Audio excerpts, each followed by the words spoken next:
I think it's very important for you to make sure during this holiday season, this Christmas season, that you really give Christ, the Savior who was born in Bethlehem, a central part of your thinking, a central part of your heart, and a central part of your celebration.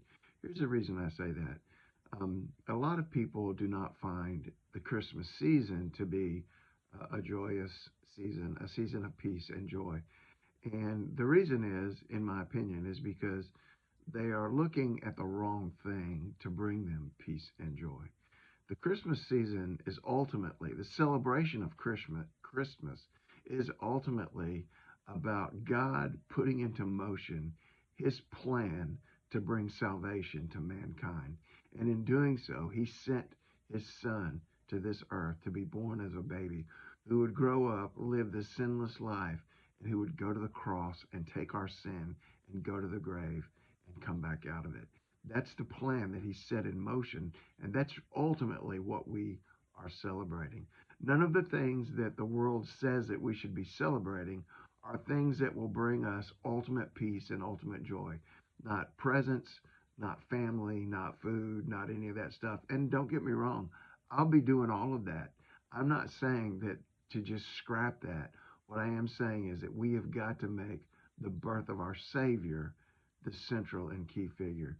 See, many people who um, suffer from darkness in their life and depressive emotions and who are missing someone during this season, and the season only brings out the missing even more.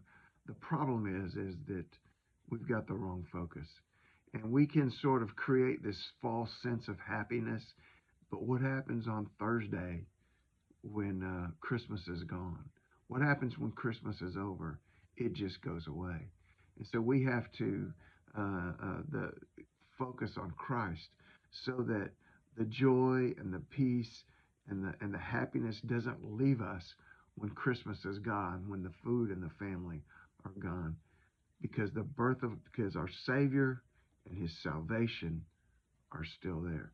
Now, this is not a Christmas verse, but as I was thinking about that, I thought about the Lord led me to this verse actually. It's in Hebrews chapter 12 and it's verse 3. It says, "Considered him who endured such hostility from sinners himself." Break it down. Consider him. Consider Christ.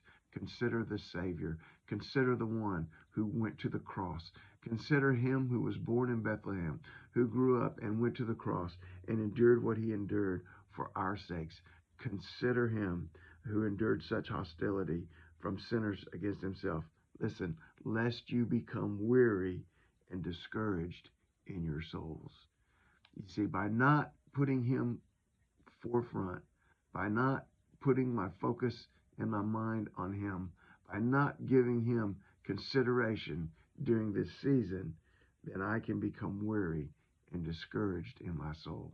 But when I give him the proper place, when I give him the place, the baby in Bethlehem, in the manger, in the stable, when I give him the proper place in this celebration, I can find the true peace and the true joy that God intends me to have and that God intends this celebration to be about.